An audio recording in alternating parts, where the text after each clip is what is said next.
parle évidemment de ski, la semaine spéciale du Ski Code. Aujourd'hui, nous sommes à Avoria. L'invité de la matinale ce matin, Maude Baude. Bienvenue Maude. Bonjour. Vous êtes chargée de communication marketing donc pour le domaine d'Avoria. Merci d'être avec nous ce matin sur Radio Mont-Blanc. Avoria, c'est une station donc au cœur des Portes du Soleil. Donc on a à portée de nous quand même un terrain géant de ski, 600 km de piste, des remontées mécaniques en voiture. Voilà, c'est quand même un chouette terrain pour s'amuser. Oui, magnifique. Effectivement, Avoria, position centrale et point culminant du domaine qui réunit 12 stations entre la France et la Suisse aussi, avec cette double identité qui est vraiment très sympa et qui permet sur une même journée de ski de découvrir deux pays, deux cultures, des stations avec des identités différentes, de tailles différentes, et puis Avoria avec tout ce qu'elle a à offrir au milieu de tout ça, et pas très loin de la vallée de l'Arve. On a tendance à nous voir des fois un petit peu loin. J'ai mis 35-40 minutes pour venir jusqu'à vous. Oui, pour y être allé, parce que j'ai fait donc la préouverture d'Avoria début décembre. Oui, 40 minutes, c'est vrai que ça se fait pas mal. Vous le disiez, en une journée, on a le temps de passer de l'autre côté, on a le temps d'aller en Suisse. On a le temps largement. Alors l'avantage d'Avoria, effectivement, c'est qu'on est en liaison directe avec la Suisse. On a trois liaisons très faciles d'accès qui sont Châtel, les stations suisses et Morzine. Donc la position centrale permet effectivement de circuler. Et puis pour ceux qui voudraient s'y employer, de faire le tour complet. Et la station même d'Avoria, c'est combien de pistes exactement ? Alors on a plus d'une cinquantaine de pistes, 35 remontées mécaniques, juste pour parler chiffres. Mais ce qui est surtout intéressant, je trouve, sur ce domaine, c'est sa topographie. On n'est pas sur un seul pan de montagne. On a plein de sommets, plein de vallées. Et quand on passe sur le domaine d'Avoria ou même sur les Portes du Soleil, on bascule d'une vallée à l'autre. Et à chaque sommet, on découvre de nouveaux paysages, de nouveaux points de vue. Et puis une ouverture vers nos voisins suisses, les Dents du Midi, qui changent un peu du massif du Mont-Blanc. Et Avoria, c'est aussi une terre de ski, c'est une terre de freeride, des amoureux de la poudreuse, de snowboard, 4 snowboard cross.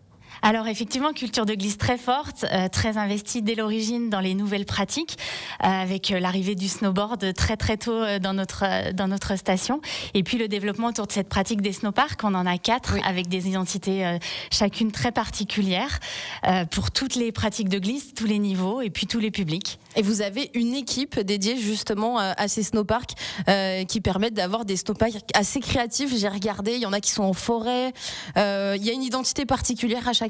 Oui, exactement. Alors la qualité de cette équipe, c'est à la fois d'être hyper créative dans les concepts et super performante dans la réalisation et dans l'entretien.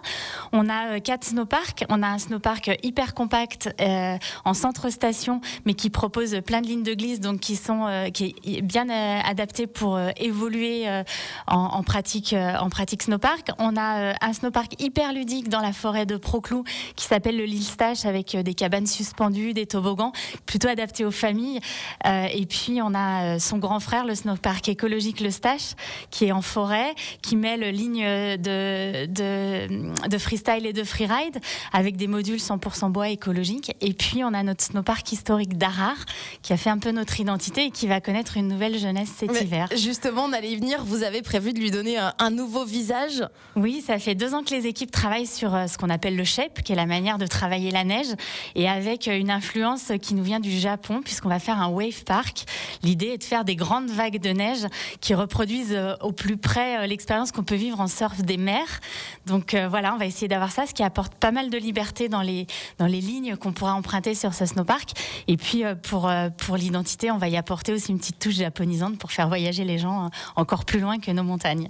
Et à côté de ce snowpark, vous proposez des espaces de snowcross. Alors ce sont des espaces où on peut profiter de la poudreuse. Ce sont des pistes finalement non damées, mais qui nous permettent de skier en toute sécurité, puisqu'elles sont surveillées. Alors elles sont balisées, oui, elles sont sur le domaine skiable, elles sont sécurisées au niveau des risques avalanches, puisqu'on va faire du déclenchement préventif. Elles sont patrouillées par les pisteurs. Nos pisteurs, merci. Donc voilà, ça permet d'avoir le goût du freeride dans un environnement sécurisé, puisque vous parliez du risque d'avalanche tout à l'heure. Et oui, on y fait évidemment attention. Dernièrement, vous avez travaillé sur des zones de repos, des zones d'observation sur les pistes, parce qu'on le sait, profiter d'une journée de ski, c'est aussi profiter des paysages, c'est manger son casse-croûte quelque part en haut des pistes face au massif. Donc, où est-ce que vous avez positionné justement ces zones ? Comment est-ce que vous avez travaillé dessus ? dessus? Alors on a déjà nos espaces ludiques qui offrent à la fois des espaces de pratique, mais il y a aussi des gens qui viennent pour voir. Donc on a aménagé sur le snowpark de la Chapelle des grandes terrasses qui s'appellent les marches de la Chapelle, qui permettent à la fois de regarder les pratiquants ou de prendre un moment et de pique-niquer. Et puis dans la forêt du Lille-Stache, on a caché une petite plateforme sous les arbres qui sert à la fois d'aire de pique-nique et de module. Et puis sur le sommet du domaine, là plutôt point haut, face aux dents du Midi, on a installé un hamac géant qui se permet à la fois de s'installer face aux dents du Midi et de servir de point photo. C'est génial, un hamac géant pour la pause, c'est plutôt sympa. Alors on parle des pistes, mais Avoria c'est une station, c'est un village et qui a quand même une particularité. C'est une station 100% piétonne, 100% ski. Oui, et quand on parle de 100% piétons à Avoria, il n'y a pas du tout de voiture qui rentre dans la station.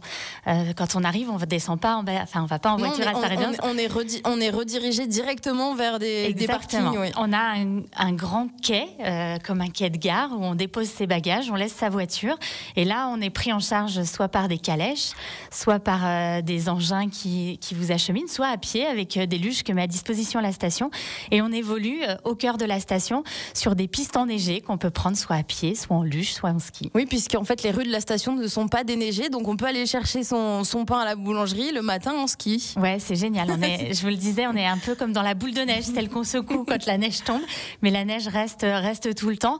Et c'est vrai que c'est vachement sympa aussi pour l'agrément, pour les enfants. Bah, c'est atypique, c'est très sympa, oui. Et donc on peut aussi le faire en calèche, c'est ce que vous disiez, on peut se déplacer en calèche dans Avoria. Oui, c'est une des signatures de la station.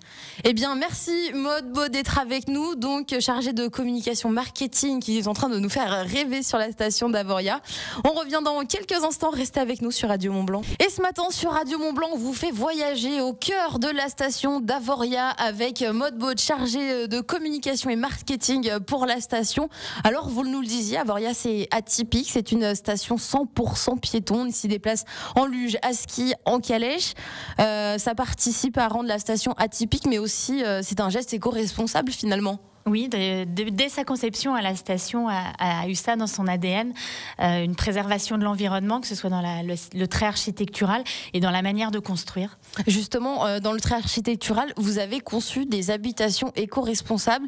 Elles sont tournées vers le sud, c'est ça? Alors, il y a l'orientation, il y a l'architecture mimétique qui se font aussi à l'environnement. Il y avait à l'époque aussi la rupture des ponts thermiques au niveau des balcons pour éviter les entrées de froid dans les bâtiments. Donc tout ça, effectivement, a fait la signature d'Avoria, en plus de ce qu'elle représente aujourd'hui avec l'image de ces bâtiments en bois, qui est aussi un matériau écologique. Et vous avez créé votre charte. Il y a une charte éco-responsable à Avoria. Oui, alors il y a des engagements qui sont pris au niveau de la destination. On est aussi labellisé par un organisme extérieur qui est Mountain Rider, puisqu'on est station flocon vert. Donc voilà, on essaye aussi d'avoir des éléments qui rendent ça visible pour nos clients. Skier à Avoria, alors c'est donc skier sur les portes du soleil. Et combien ça coûte à peu près de venir sur ces pistes ? Alors, on a différentes offres tarifaires. Tarif journée, il est autour de 70 €. Sur Avoria, on est forcément moins cher. Après, ce qui est important, c'est qu'on a des moyens de skier malins. Il y a des offres. Exactement. Notamment sur Avoria, on pratique de la tarification dynamique, comme on peut le voir dans l'aérien ou dans l'hôtelier. Et en réservant son forfait en avance, on peut avoir jusqu'à 40% de réduction, voilà, sur des forfaits, sur des dates définies. Donc là, on est le 9 janvier. Si par exemple, je veux skier donc à la fin du mois, je réserve maintenant et je vais avoir mon forfait moins cher. Oui, je regardais tout à l'heure, on a des tarifs autour de 31,50 € pour la fin du mois. Ce qui reste plutôt raisonnable pour une belle journée de ski. La vie à Avoria, c'est comment? L'ambiance, comment ça se passe? On est dans un environnement très préservé. On est au cœur des montagnes, vraiment, les pieds dans la neige, au-dessus des nuages souvent, pour les gens de la vallée, si vous voulez venir vous oxygéner, prendre le soleil. Là, on est en train de refaire une petite livraison de neige avant le week-end. Le beau temps devrait revenir dimanche. On va pouvoir en profiter. Et puis, c'est un mode de vie très en connexion avec l'environnement, forcément une vie au contact de la nature, mais avec aussi des ancrages dans les traditions. On a une ferme pas très loin. On n'oublie pas de là où on vient. Et vous proposez, autre que le ski, pas mal d'activités. J'ai vu des initiations au mushing, des balades en raquettes et de la plongée sous glace. Pas mal d'activités tout au long de la saison. Alors ça, c'est plus dans le registre de l'Office de tourisme. Effectivement, la destination, elle propose à la fois des activités glisse et hors glisse, intérieur et extérieur. Moi, je représente le domaine de montagne, donc domaine skiable l'hiver, mais on a aussi une diversification de nos activités l'été, bien évidemment, avec le VTT. Mais depuis quelques années, on essaye aussi de reconnecter les gens autrement avec la montagne. On a développé une offre bivouac aménagée l'été, un parcours accrobranche, puisqu'on a cette identité un peu forestière dont on parlait tout à l'heure. Et puis, on propose aussi hiver comme été du kart de descente. Cela, c'est plus de l'activité ludique en après-ski. Voilà. Et donc l'été, par exemple, le VTT, c'est quoi? On dévale les pistes en VTT. On peut monter sur son télésiège à Avoria avec le VTT, ça se fait beaucoup ça. Effectivement, on a été pionnier aussi dans ces activités-là. VTT de descente, donc voilà, qui est une pratique particulière. Et effectivement, on a une dizaine d'installations qui sont ouvertes l'été, sur lesquelles vous chargez votre VTT. Et on aménage des itinéraires spécifiquement pour cette pratique, puisqu'on ne peut pas dévaler comme ça, droit dans la pente. Oui, non, on ne va pas se lancer, on va pas se lancer comme ça. Avoria, donc, diversification, on peut en profiter, diversification des activités, on peut en profiter autant l'été que l'hiver. Et l'hiver, il y a le ski, et il y a aussi beaucoup d'autres événements. Il y a des événements sportifs. Le Burton Mystery Series, c'est donc début février. Qu'est-ce que c'est donc que cet événement? Alors, c'est un événement qui est apporté par notre partenaire Snowboard. C'est un bank slalom. Donc le bank slalom, c'est un parcours de virage relevé. La particularité de celui-ci, c'est qu'il se passe en plein centre station. L'année dernière, il démarrait des terrasses des restaurants du centre de la station et ensuite il poursuivait sur le domaine skiable. Donc ça crée une ambiance hyper sympa. Comme il s'appelle le Mystery Series, il nous réservera certainement de nouveaux mystères et de nouvelles surprises cette année. Mais voilà, c'est un événement glisse. Alors bien qu'il soit porté par une grande marque et par certains grands snowboarders, il est ouvert à tous et chacun peut venir y participer. Et puis on peut venir aussi observer depuis les terrasses, justement profiter de ce beau spectacle.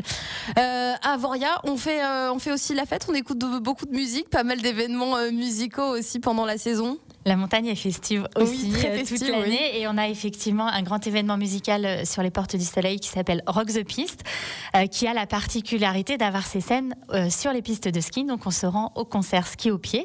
Le forfait fait office de ticket de concert. On ne rajoute pas de coûts supplémentaires.